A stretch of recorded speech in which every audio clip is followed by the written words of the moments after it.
Los cartagineses fueron una de las civilizaciones más influyentes del Mediterráneo antiguo, conocidos por sus habilidades como navegantes y comerciantes, así como por su poder militar. Cartago, fundada por fenicios en el norte de África, se convirtió en un importante centro comercial y político que rivalizó con el Imperio Romano por el control del Mediterráneo. Esta civilización dejó una profunda huella en la historia antigua, marcada por su cultura, su expansión económica y las célebres guerras púnicas que determinaron el destino de Roma y Cartago. Este ensayo explora en profundidad la historia y cultura de los cartagineses, sus logros en el comercio y la navegación, su estructura social y política, sus relaciones internacionales y el impacto duradero de su legado en el Mediterráneo. Cartago fue fundada alrededor del año 814 a.C., en la costa del actual Túnez, por colonos fenicios provenientes de Tiro, una ciudad-estado situada en lo que hoy es Líbano. La ubicación de Cartago en el centro del Mediterráneo la convertía en un punto estratégico para el comercio y la expansión, y esta ventaja geográfica fue clave para su crecimiento y prosperidad. Los fenicios eran un pueblo semítico originario de la costa oriental del Mediterráneo, famoso por su habilidad en la navegación y el comercio marítimo. Al expandir sus rutas comerciales, fundaron colonias en diversas áreas del Mediterráneo, entre ellas Cartago, que inicialmente sirvió como un puerto comercial y de abastecimiento en sus rutas de intercambio. La leyenda relata que Dido, una princesa de Tiro, fundó la ciudad tras huir de su tierra natal, estableciendo un reino que pronto creció en importancia y poder. A medida que la influencia fenicia disminuía, Cartago se independizó y se convirtió en el principal centro de la cultura fenicia en el Mediterráneo. La ciudad inició una expansión política y económica en el Mediterráneo occidental, estableciendo colonias en Sicilia, Cerdeña, las Islas Baleares y el sur de la península ibérica. Estos asentamientos fueron cruciales para el comercio y le otorgaron a Cartago una red de influencia y recursos. Cartago desarrolló una organización política y social compleja que combinaba elementos de una aristocracia gobernante, instituciones políticas y una administración basada en el comercio y la diplomacia. El sistema político de Cartago representaba una compleja combinación de influencias monárquicas y republicanas, donde los súfetes, considerados los magistrados supremos, actuaban en la práctica como cabezas de gobierno. Aunque su mandato era anual, la elección de los súfetes recaía exclusivamente en la aristocracia, quien veía en ellos a sus representantes ante el pueblo y las fuerzas militares. Esta dualidad de magistrados no solo buscaba equilibrar el poder en Cartago, sino que también aseguraba que las decisiones de gobierno fueran respaldadas por las familias más influyentes de la ciudad. El Senado cartaginés, compuesto por estas familias poderosas, funcionaba como una especie de asamblea de ancianos, encargada de debatir y regular las decisiones políticas y militares, manteniendo un control que a menudo limitaba las acciones individuales de los sufetes. El Senado, además, delegaba ciertas funciones a otros cuerpos convultivos, como el Consejo de los 104, que supervisaba aspectos clave de la administración, en especial aquellos vinculados a la seguridad de la ciudad y el control del ejército. Este consejo gozaba de una autoridad particular sobre las acciones militares, funcionando a modo de control interno para prevenir abusos y conspiraciones. Aunque Cartago contaba con un poder militar significativo, el Senado y el Consejo de los 104 mantenían un estrecho control sobre los generales y comandantes, exigiendo cuentas detalladas de sus expediciones y sancionando fuertemente cualquier intento de insubordinación o traición. La mezcla de estas instituciones permitía mantener una estructura de poder que prevenía la concentración absoluta en manos de un solo individuo o grupo, conservando así un equilibrio entre las diversas fuerzas sociales y políticas. En cuanto a la estructura social, La élite cartaginesa era la verdadera columna vertebral de su economía y su administración. Esta aristocracia mercantil se distinguía tanto por su control sobre el comercio como por su dominio de las tierras y recursos naturales en las colonias cartaginesas. Los comerciantes de alto rango acumulaban una riqueza considerable no solo a través del comercio marítimo, sino también mediante el establecimiento de redes comerciales que abarcaban todo el Mediterráneo, llegando a influir en regiones tan alejadas como la península ibérica y el norte de África. La posesión de minas, especialmente de metales preciosos, y la explotación de terrenos agrícolas fértiles garantizaban una fuente continua de ingresos, situando a la élite en una posición de poder económico sin rival en la ciudad. Debajo de la élite mercantil, los comerciantes y artesanos formaban una clase media activa y laboriosa, que contribuía al desarrollo económico mediante la creación de productos valiosos y la administración de comercios locales e internacionales. Este grupo era vital para la ciudad, ya que abastecía tanto a los mercados internos como a las rutas comerciales extranjeras. Por otro lado, el grueso de la población estaba compuesto por campesinos y trabajadores de origen humilde, quienes laboraban en las tierras agrícolas y en la construcción de infraestructuras públicas, como murallas y puertos.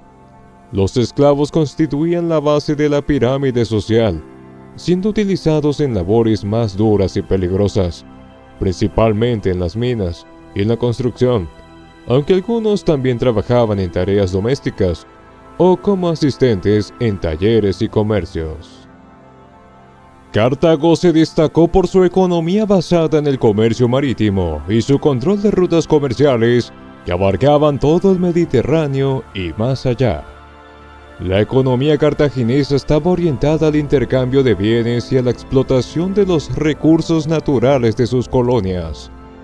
Los cartagineses heredaron de los fenicios su habilidad para el comercio y establecieron rutas comerciales que abarcaban el Mediterráneo occidental, la península ibérica y África del Norte. Los productos que comerciaban incluían metales como oro, plata, hierro y estaño, además de productos agrícolas, vino, aceite de oliva, marfil, esclavos y cerámicas. Estas rutas también conectaban con las culturas del interior de África y el mundo atlántico, lo que les permitió comerciar productos exóticos y raros en el mercado mediterráneo.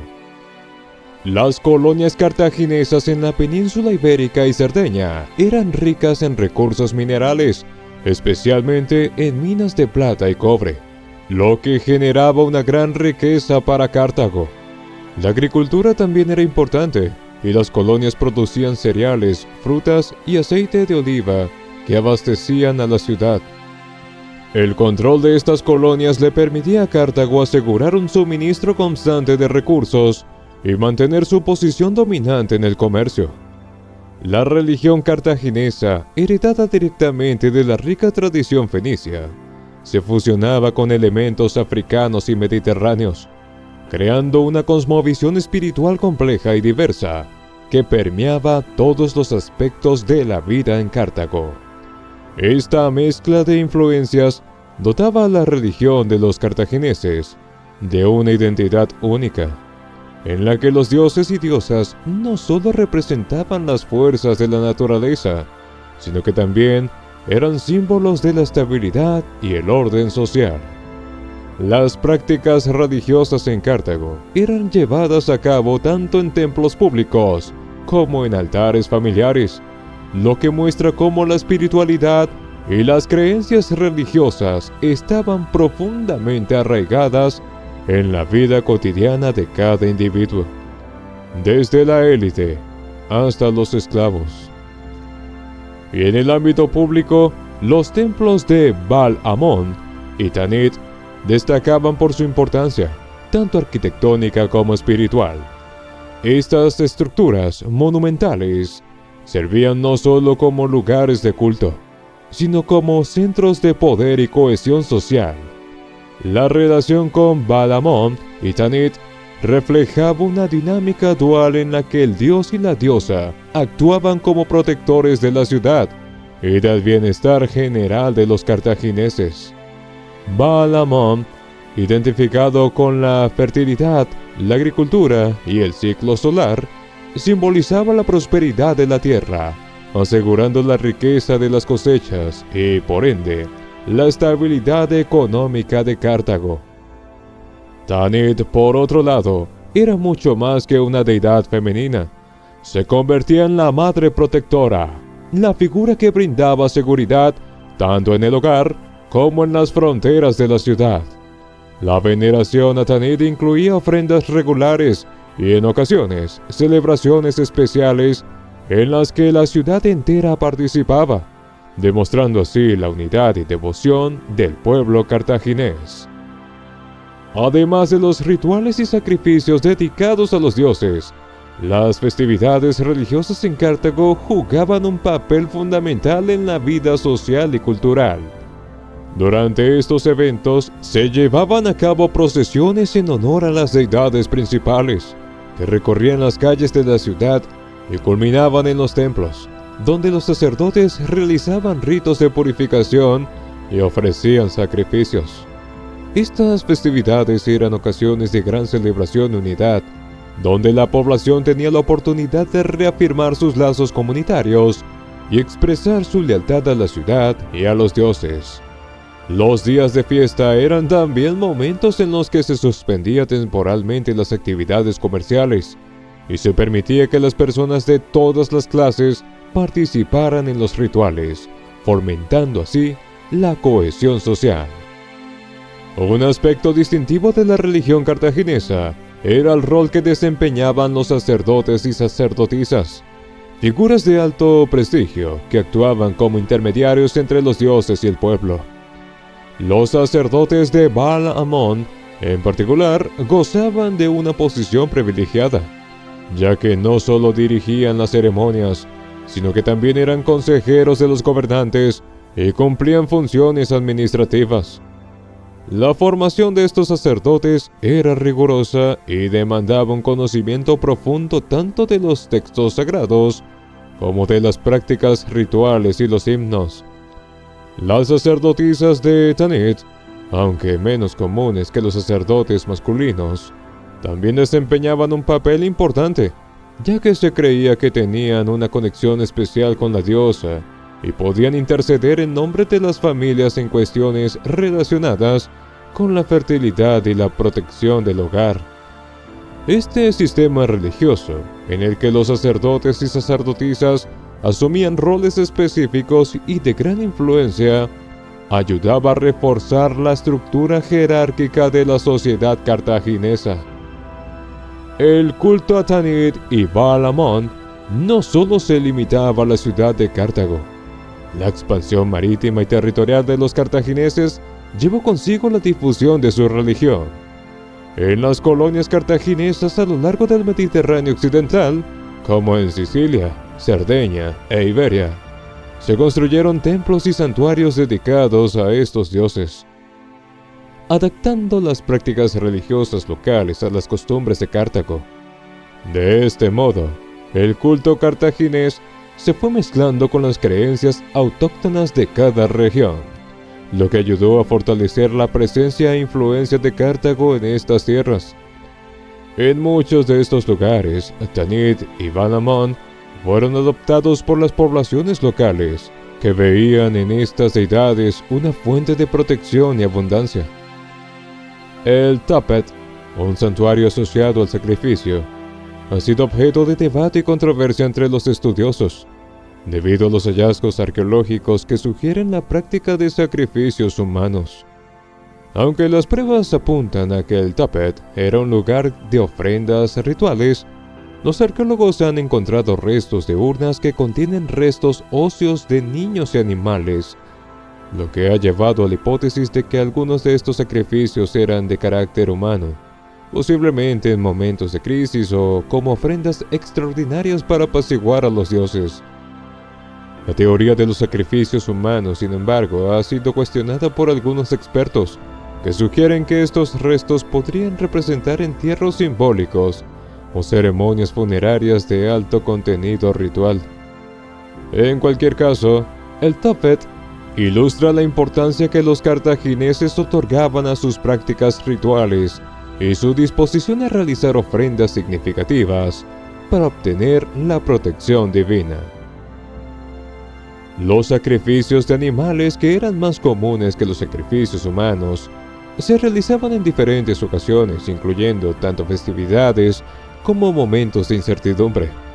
El sacrificio de toros, corderos y aves formaba parte de una práctica destinada a atraer la benevolencia de los dioses, y cada especie sacrificada representaba aspectos distintivos que se buscaban fortalecer, como la fertilidad, la abundancia o la paz.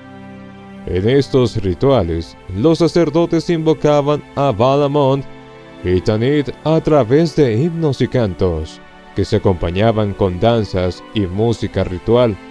Estas ceremonias buscaban crear un ambiente propicio para la comunicación con las deidades, y el sacrificio en sí simbolizaba una transacción, en la cual los cartagineses entregaban algo de valor para obtener la ayuda o protección divina en sus empresas. Los cartagineses también practicaban la adivinación, una técnica que les permitía prever el futuro y tomar decisiones importantes con bases en los designios de los dioses. La interpretación de señales como el vuelo de las aves o la disposición de las entrañas de los animales sacrificados era una tarea reservada para los sacerdotes, quienes habían sido formados en estas artes adivinatorias. La adivinación se empleaba en cuestiones de gran relevancia, como decisiones militares o la elección de líderes, y los augurios favorables eran considerados una señal de que las deidades estaban del lado de Cartago.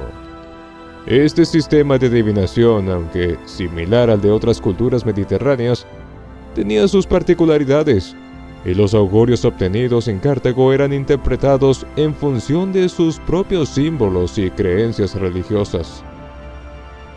En el ámbito privado, los hogares cartagineses también reflejaban la devoción hacia Baal-Amon y Tanit. Era común que las familias tuvieran pequeños altares o estatuillas de sus deidades protectoras, donde se realizaban oraciones y ofrendas diarias. Estos altares familiares servían para pedir la protección y prosperidad en los asuntos cotidianos, desde el bienestar de los hijos hasta la seguridad de los bienes y las cosechas. Además, se colocaban talismanes y amuletos con símbolos de Tanit, los cuales eran llevados por las personas o colgados en las puertas de las casas para mantener alejado el mal. Estas prácticas privadas de devoción ayudaban a crear una conexión constante entre los cartagineses y sus dioses, fortaleciendo el sentido de dependencia y reverencia hacia las deidades en todas las facetas de la vida. La religión cartaginesa, aunque en gran medida estructurada, también tenía un componente místico en el que ciertos devotos o líderes espirituales afirmaban poseer dones especiales para comunicarse con los dioses. Estos individuos, conocidos como Haruspex o videntes, practicaban rituales secretos y eran llamados en situaciones extremas para buscar la guía divina. A veces se celebraban ceremonias especiales en las que los líderes religiosos entraban en estados de trance, comunicándose supuestamente con Baal-Amon o Tanit y transmitiendo mensajes o profecías a la comunidad. Estos rituales, aunque poco comunes, mostraban el profundo respeto y temor que los cartagineses sentían por las fuerzas sobrenaturales y contribuían a reforzar la idea de que los dioses estaban involucrados en todos los aspectos de la vida cartaginesa, desde el gobierno hasta las decisiones personales más simples.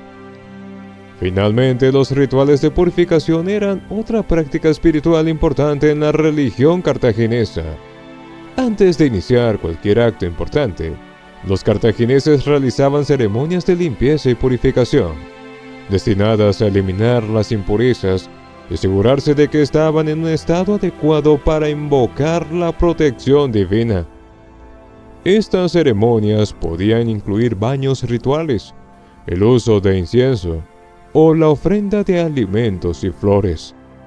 La purificación era particularmente importante antes de los sacrificios y las festividades religiosas, y también era llevada a cabo en momentos de enfermedad o desastres naturales, con el fin de restablecer el equilibrio espiritual en la ciudad. Estos rituales de purificación, junto con las demás prácticas religiosas de Cartago, subrayan el rol fundamental que la religión jugaba en su sociedad y en la forma en que los cartagineses interpretaban y buscaban influir en el mundo que los rodeaba. La arquitectura y la ingeniería cartaginesa reflejaban la riqueza y el poder de la ciudad, que construyó monumentos, edificios religiosos, fortificaciones y puertos impresionantes que sustentaban su economía y su capacidad militar. El puerto de Cartago, conocido como el Cotton, era una obra maestra de ingeniería y uno de los puertos más avanzados de la antigüedad. Consistía en un puerto circular con un canal que conectaba con el mar y tenía una sección reservada para la flota militar y otra para la flota comercial. El Cotton permitía a Cartago controlar sus rutas marítimas y proteger sus embarcaciones, y servía como base naval durante las guerras púnicas. Las murallas de Cartago eran una de las defensas más poderosas del mundo antiguo, con múltiples capas de muros y torres que protegían la ciudad de ataques terrestres y marítimos. La ciudad también contaba con templos, palacios y residencias de lujo que reflejaban el poder de la élite cartaginesa. Los templos dedicados a Tanit y Balamón eran especialmente imponentes y demostraban la devoción de los cartagineses a sus deidades. Cartago era avanzada en ingeniería naval y en técnicas de construcción, y sus barcos de guerra, especialmente los quinquerremes, eran superiores a las embarcaciones de otras civilizaciones. Los quinquerremes tenían 5 filas de remos y estaban equipados para combates marítimos, lo que les dio a los cartagineses una ventaja en el control del Mediterráneo. La expansión de Cartago la llevó a establecer relaciones y enfrentamientos con otras potencias del Mediterráneo, como Grecia y Roma, y a formar alianzas estratégicas que le permitieron mantener su influencia en la región. Cartago estableció una alianza con los etruscos para limitar la expansión griega en el Mediterráneo occidental. Esta alianza resultó en conflictos con las colonias griegas, especialmente en Sicilia, donde los cartagineses intentaron frenar el crecimiento de Siracusa y controlar la isla. A pesar de estos conflictos, los cartagineses mantuvieron relaciones comerciales con ciudades griegas y absorbieron influencias culturales y artísticas de Grecia. Las guerras púnicas representan una de las series de conflictos más dramáticas y transformadoras de la antigüedad, en las que Cartago y Roma, dos de las civilizaciones más poderosas de la época, lucharon incansablemente por el dominio del Mediterráneo. Aunque la confrontación inicial entre estas potencias surgió por motivos territoriales y comerciales, pronto evolucionó en una rivalidad profundamente enraizada, alimentada por el deseo de hegemonía y el orgullo nacional.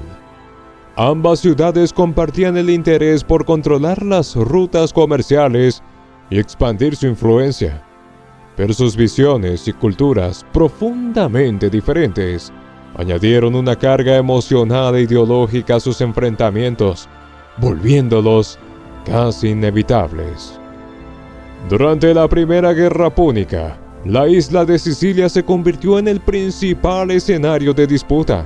Situada estratégicamente en el centro del Mediterráneo, Sicilia era un punto de acceso crucial tanto para los intereses comerciales de Cartago como para las ambiciones de expansión de Roma. La guerra se desarrolló en tierra y en el mar, donde los cartagineses, famosos por su destreza naval, enfrentaron a un ejército romano relativamente inexperto en batallas marítimas. Sin embargo, Roma rápidamente adaptó sus estrategias, desarrollando una fuerza naval que se basó en el uso del corvus, un dispositivo de abordaje que permitía a las tropas romanas enfrentar a los cartagineses en combate cuerpo a cuerpo, donde eran superiores. Esta innovadora técnica jugó un papel crucial en la victoria romana en la batalla de las Islas Égates, que puso fin a la Primera Guerra Púnica y obligó a Cartago a ceder Sicilia a Roma, iniciando así la pérdida progresiva de su dominio mediterráneo. La derrota en la Primera Guerra Púnica supuso un duro golpe para Cartago, no solo en términos territoriales, sino también financieros, ya que el acuerdo de paz incluyó el pago de una cuantiosa indemnización a Roma. Esta situación generó tensiones internas en Cartago y debilitó su economía, pero también incentivó un espíritu de venganza y determinación en sus líderes, especialmente en la familia Barca, que comenzaría a preparar el terreno para una segunda confrontación. El joven Aníbal Barca, hijo de Amílcar Barca, quien había liderado las fuerzas cartaginesas durante el conflicto, creció con un fervor antirromano que lo motivaría a convertirse en uno de los enemigos más formidables de Roma. La Segunda Guerra Púnica es, sin duda, la más recordada de las tres, principalmente por la increíble audacia de Aníbal al llevar la guerra al corazón de Italia. Al emprender su legendaria marcha a través de los Alpes, Aníbal no solo sorprendió a Roma, sino que también mostró una tenacidad y capacidad de liderazgo extraordinarias. El cruce de los Alpes fue una hazaña sin precedentes. Sus tropas debieron enfrentar condiciones extremas, terrenos montañosos peligrosos y las dificultades que planteaba el traslado de elefantes de guerra en un ambiente tan hostil. A pesar de las enormes pérdidas sufridas en el trayecto, Aníbal llegó a Italia con un ejército lo suficientemente poderoso como para infligir severas derrotas a los romanos en batallas como Tesino, Trevia, Trasimeno y de forma particularmente devastadora en Canas. La batalla de Canas fue un momento decisivo en la Segunda Guerra Púnica y es considerado por los historiadores militares como una obra maestra de táctica. Aníbal empleó una formación de doble envolvimiento que permitió a sus tropas rodear a las legiones romanas, aniquilando a miles de soldados en una de las peores derrotas de Roma. La victoria en Canas consolidó la reputación de Aníbal como uno de los grandes estrategas de la historia y provocó que muchas ciudades aliadas de Roma en Italia comenzaran a considerar la posibilidad de cambiar de bando y aliarse con Cartago. Sin embargo, a pesar de sus victorias, Aníbal enfrentó un problema logístico insuperable: la falta de apoyo constante desde Cartago, que limitaba su capacidad de sostener una campaña prolongada en territorio enemigo. La estrategia de Roma frente a Aníbal cambió después de Canas. En lugar de enfrentarlo directamente, los romanos adoptaron una táctica de desgaste, evitando el combate directo y manteniéndose a la defensiva mientras llevaban la guerra al resto de las posesiones cartaginesas. Esta estrategia fue particularmente efectiva, ya que debilitaba a Aníbal, quien poco a poco perdía la capacidad de mantener su presencia en Italia. Roma, bajo el liderazgo de generales como Fabio Máximo, conocido como el Contactor o el que demora, prolongó la guerra de tal forma que desgastó las fuerzas de Aníbal, obligándolo a recurrir a tácticas defensivas en lugar de ofensivas. Al mismo tiempo, el joven general romano Escipión, conocido posteriormente como Escipión el Africano, estaba forjando su propio nombre en el campo de batalla. Aprovechando la situación de Cartago en otros frentes, Escipión atacó Hispania, donde logró expulsar a los cartagineses y cortar la fuente de recursos y refuerzos de Aníbal. Con el tiempo, Escilión trasladó el conflicto a África, llevando la guerra directamente al territorio cartaginés, lo que obligó a Aníbal a abandonar Italia para defender su ciudad natal. La confrontación final entre ambos generales se dio en la batalla de Zama en 202 a.C., donde Escipión, gracias a una táctica superior y la colaboración de aliados númidas, venció decisivamente a Aníbal, poniendo fin a la Segunda Guerra Púnica y consolidando el poder de Roma en el Mediterráneo occidental. La derrota en Zama fue devastadora para Cartago. Aunque la ciudad no fue destruida en esta ocasión, el tratado de paz que siguió fue sumamente oneroso y humillante. Cartago tuvo que entregar su flota, ceder Hispania y otras posesiones, y se le prohibió emprender guerra sin el permiso de Roma, además de pagar una indemnización durante 50 años. Esto redujo a Cartago a un estado vasallo de Roma y limitó severamente su capacidad de recuperación militar y económica.